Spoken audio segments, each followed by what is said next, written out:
אנחנו נמשיך לפאנל דיסקשן לפי התוכנית. פרופסור קלאוזנר, בבקשה. דוקטור יואב מינץ, פרופסור סטארק, פרופסור אנברי, please.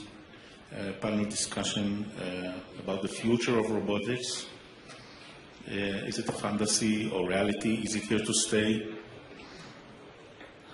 Professor Rubin, Professor Barabash. Most subjects have been mentioned by previous speakers, and we'll just try to focus on, I think, a couple of questions in the, just in order to be on time for lunch. So I'll start with Professor Anvari. Let me ask you this. If you had a device, a 3D possibility, which gives you good 3D visualization, if you had simple laparoscopic tools that enable you the degrees of freedom that you get from the Da Vinci, and if you didn't want to perform any telerobotic surgery, would you still use the Da Vinci? No, I think the Da Vinci, as you mentioned, provides those advantages. If those advantages can be provided by any other system, the improved dexterity, there is no doubt the surgeon-robot interaction with the Da Vinci is fantastic. It does reduce the learning curve with respect to many laparoscopic skills. People have done studies showing a medical student can learn to suture very quickly. But again, if we can take some of those advantages, there is no role. There is no intelligence in Da Vinci. There is no image guidance in Da Vinci, which would add benefits. And there is no pre-planning capabilities. So again, it's a system which has very specific advantages. I think those advantages are worth for certain cases. But again, a lot of people who are are using it because they do believe robotics is the future. And I think you can't just stand by and wait and see until the perfect system comes.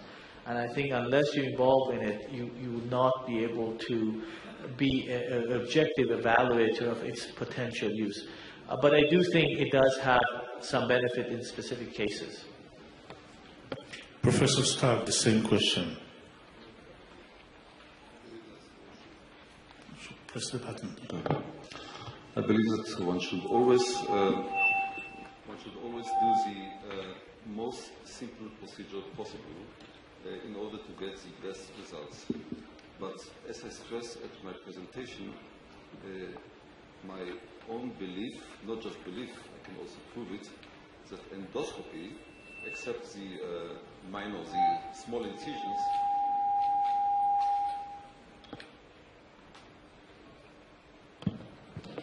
except the small incision and the better outcome,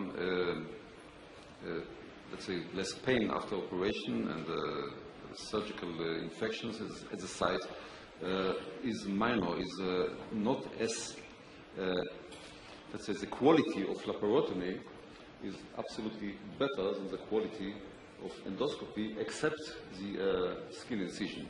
And therefore, I believe that with the system we were presenting here, which gives you all the benefits of laparotomy without performing it, I believe that, therefore, it gives you an added value. Therefore, I believe that one shouldn't do so-called, it's not robotic, telesurgical surgery just for doing telesurgical, but always looking for what is the best for the patient, what is the best outcome, and which, as I showed in my slides, what's the best equipment to use for each individual operation. Dr. Mintz and Professor Rubin, the same question for you too. Actually, since you are the pioneers in Israel in using the robot, what was actually the real reason for you to start using robots? And what was the real reason for the general managers of your hospitals to let you spend so much money on this? Well, I think that there are several reasons, but especially Hadassah Hospital is considered one of the leading hospitals in technology and innovation. So if there is something that is going to be the future, it's in its infancy in my mind, we should get into it. So we should learn and we should be prepared for the next generation of robotics.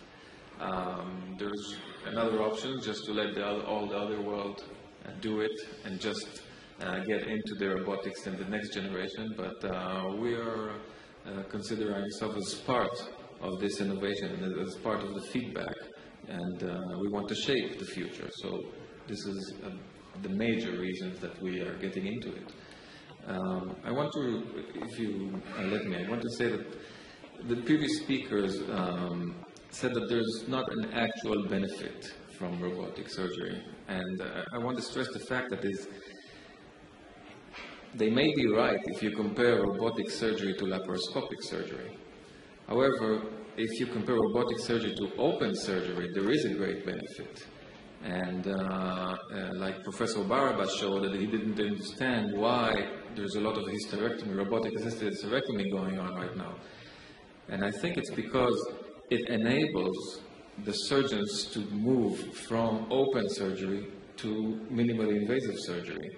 So the great benefit is transitioning from open surgery to minimally invasive surgery and not from laparoscopic to robotic. Professor Ruby? I think we are in a process of learning this, and that's the main idea, to enter to that field, just to be inside and to learn, to start to move. The main things is done in the state, but just to be in these activities, I think we have to be inside. Professor Klausner, as a representative of a medical center, the major medical center in Israel that doesn't use the robots yet, what do you have to say about these motivations?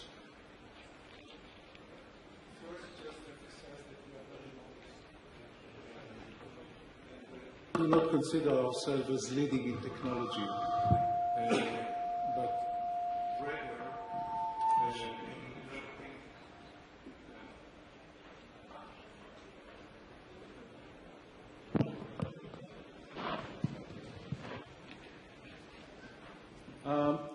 listen, I was listening very carefully to this session, and I remain puzzled a little. Because first of all, I didn't understand whether this technology is serving patients, physicians, hospital management, industry, marketing, agents of industry, or what have you. I remain puzzled.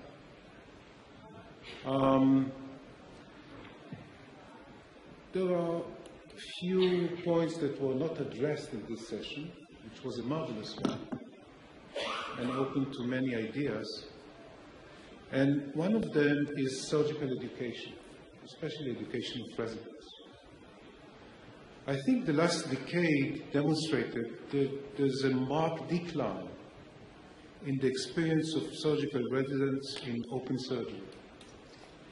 And a very good article described in the Annals of Surgery some a year ago demonstrated that surgical graduates now are performing something like 30% less of open surgery in various procedures, and especially in some that are crucial, such as trauma surgery, which is completely unrelated to robotics or laparoscopy. It's a trend.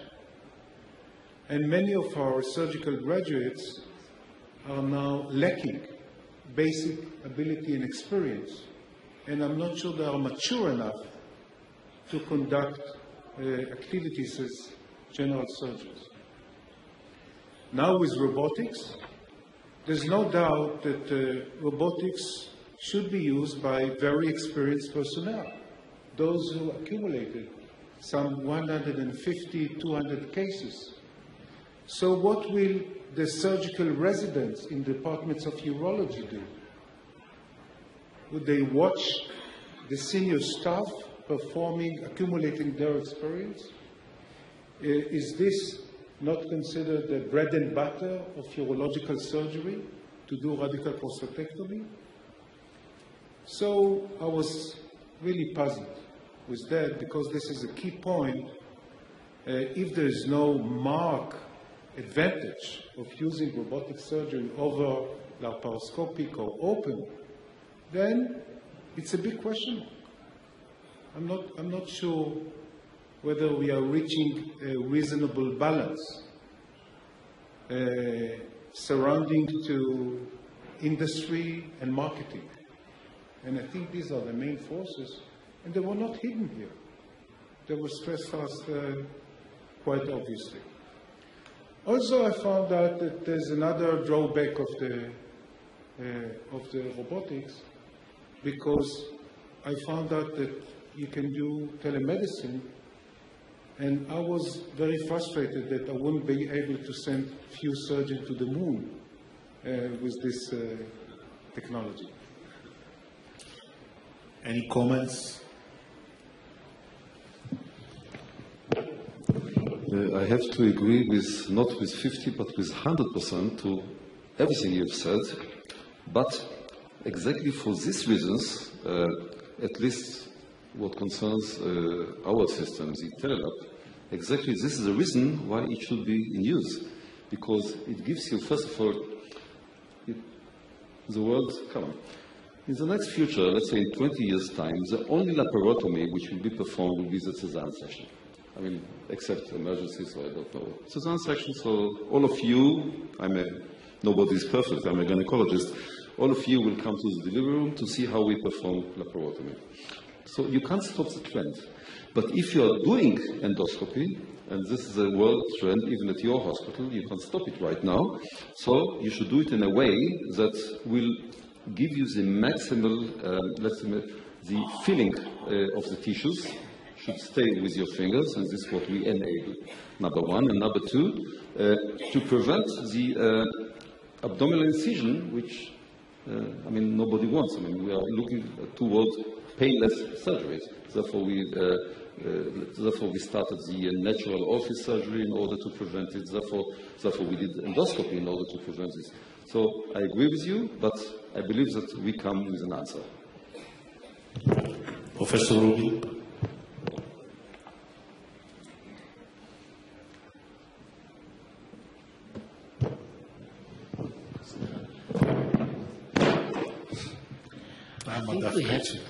I think we have to remember that the robot was invented by NASA for the purpose of telesurgery, and that we miss because it was not developed in that side. The telecommunication, the transfer of the by line is very expensive. I know when it was in Bellinson, I tried to do with Italy, but then just to do cholecystectomy may cost more than $1 million.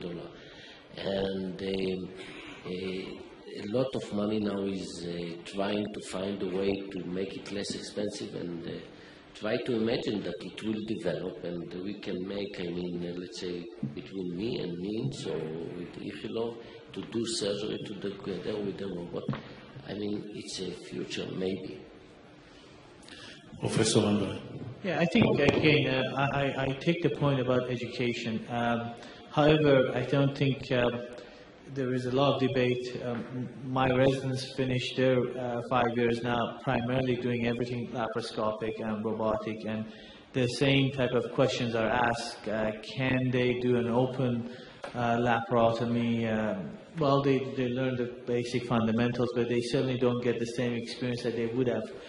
But I think that there is an emerging change in surgery, and I don't think we can sort of look back and say, I don't know when was my last time I did a hands-on anastomosis, but my residents may not get the same experience I got when I did hands-on in the past, but it's now stapler, and I don't apologize, that's how we put.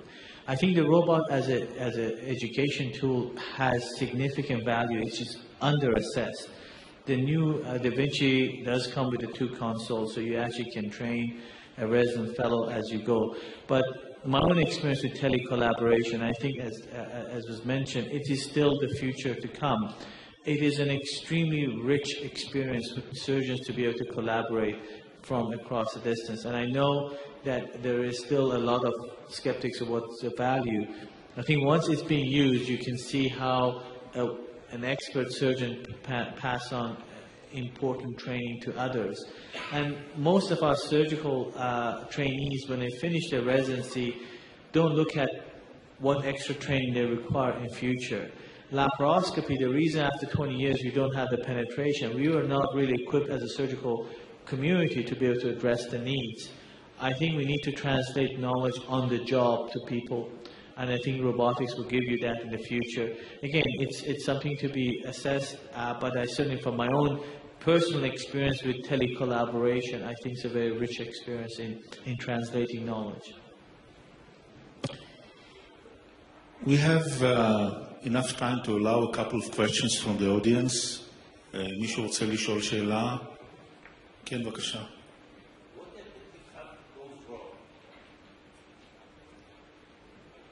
That's a very important question. With telesurgery?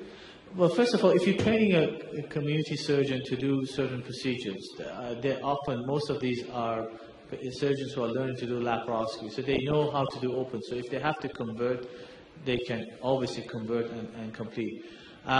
We have significant backup as far as telecommunication is a redundancy, so if one line goes down, there's a second line which automatically taking place. And in one of the surgery, we actually had to use that, so there was a redundancy built in. There is an additional arm, so in case one of the arm did not function. So there's been mitigation of various possibilities. Of course, something can go wrong, and the local surgeon may need to do open, and if the robot doesn't work, you can continue to telementor them in the procedure. But it's one of those ifs that may happen, but it's something that you need to allow for. Before we could get license from the Kenyan government, we had to prove that all of those have been well thought through possible circumstances, what may go wrong. Any other question from the audience? Let me try this before we go to lunch. You all know me. I come from a high-end hospital, which is 550 beds. And actually, we practice advanced surgery, advanced laparoscopic surgery with excellent results. And we have almost every piece of equipment that we need. If the management of the hospital had, say, $1.5 million to invest in the hospital, should I try to get it for a robot, for a Da Vinci? How many of you think that this is a good decision to do at INEC Medical Center?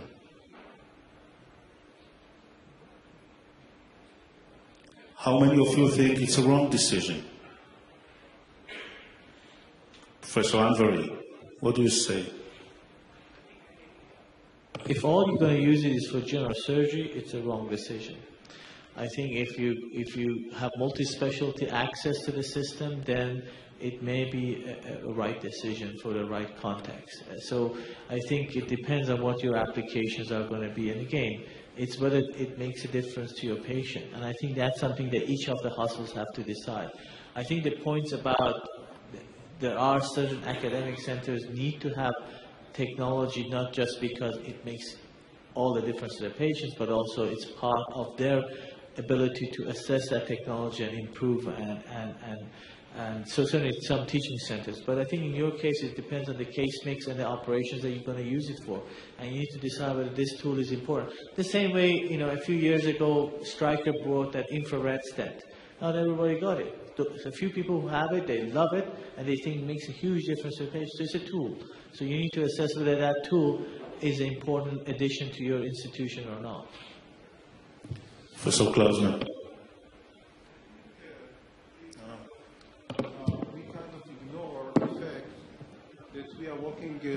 unlike in the States, where most surgeons work in private facilities, we are working in public hospitals. Therefore, we are responsible not only to recruit patients and involved with marketing, but also with hundreds or thousands of patients and residents. And we should see the interest of the population, not necessarily the single individual patient. So it's a problem. Whenever you are devoted to do robotic surgery, you automatically use the operating room in a lower yield, because the operations are going to last, at least for the first couple of years, 3-4 times longer than the original procedures, especially in procedures of general surgery. Okay? So this is going to be on the back of patients who are waiting with oncological surgery or waiting for bariatric surgery 2-3 years just to get their turn, and the waiting time is going to be increased significantly. Also, there's the financial burden, not only of just buying the instruments, but using it routinely, and the cost of every procedure, and the less money the hospital is going to make on every procedure, which eventually translates to benefit of population, not necessarily hospital management. I want to remind you what happened in Greece last year. They are not using robots, they are using simple advanced laparoscopy procedure, but they have a financial breakdown, and the government actually asked the hospital not only to cut on their salaries, but also not to use laparoscopic surgery, basic laparoscopic surgery. And shamefully enough, many surgeons were unable to perform simple procedures such as open cholecystectomy, hernia repairs routinely, because they were adapted to advanced laparoscopic surgery. And now they don't have money to do it. We are 10 minutes post-schedule, so thank you very much. אנחנו הולכים לארוחת הצהריים פה מעבר לאולם.